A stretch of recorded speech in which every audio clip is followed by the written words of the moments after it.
Hello friends, welcome to Kavi foods. இன்றைக்கி நம்ம oven இல்லாமல் கடாயிலேயே எப்படி பீஸா செய்யலான்னு பார்க்கலாம் வாங்க.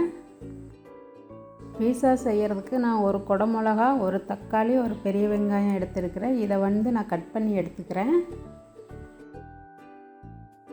காய்களை இந்த மாதிரி நீளமாக கட் பண்ணிக்கிங்க. பீஸாவுக்கு இந்த மாதிரி இருந்தால் தான் நல்லாயிருக்கும். தக்காளி, குடமிளகா ரெண்டையும் நீளமாக நறுக்கியிருக்கிறேன். பெரிய வெங்காயத்தையும் கட் பண்ணி வச்சுருக்கிறேன்.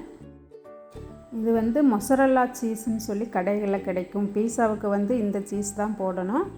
இதை வாங்கிட்டு இதை நல்லா துருவி எடுத்துக்குங்க.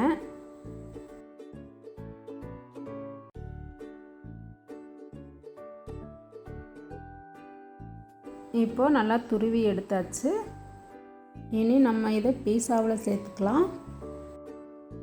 நான் பீஸா பேஸ் ரெடிமேடாக கடையில் வாங்கியிருக்கிறேன். இது டிபார்ட்மெண்ட் ஸ்டோர்லாம் கிடைக்கும்.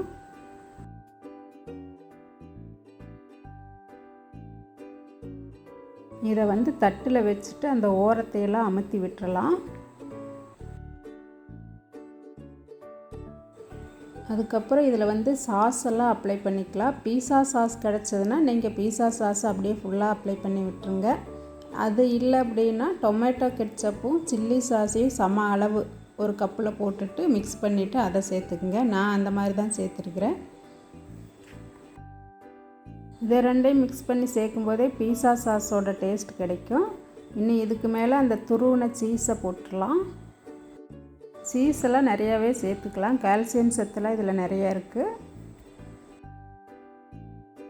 இனி நறுக்கின காய்களை ஒன்று ஒன்றா பீஸா மேலே வச்சிடலாம். குடமிளகா, தக்காளி, பெரிய வெங்காயம் எல்லாத்தையும் ஒன்று ஒன்றா இந்த மாதிரி பரவலை வச்சிடலாம். உங்களுக்கு ஆலிவ்ஸ் கிடச்சதுன்னா அதையும் நறுக்கிட்டு இதில் சேர்த்துக்குங்க.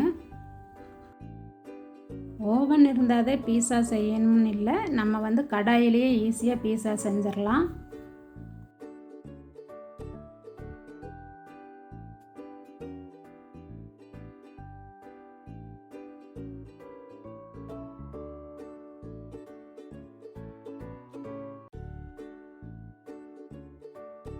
காய்கறியெல்லாம் சேர்த்ததுக்கப்புறம் கடைசியாக மறுபடியும் இதில் சீஸ் தூவிக்கலாம்.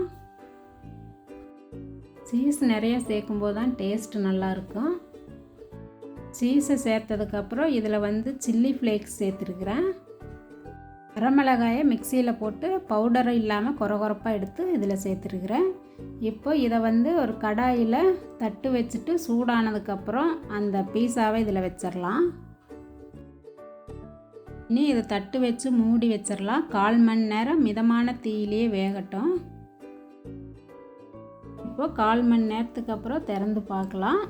இப்போ பீஸா நல்லா ரெடி ஆயிருச்சு. அதில் இருக்கிற சீஸ் எல்லாம் மெல்ட் ஆகிருக்கு.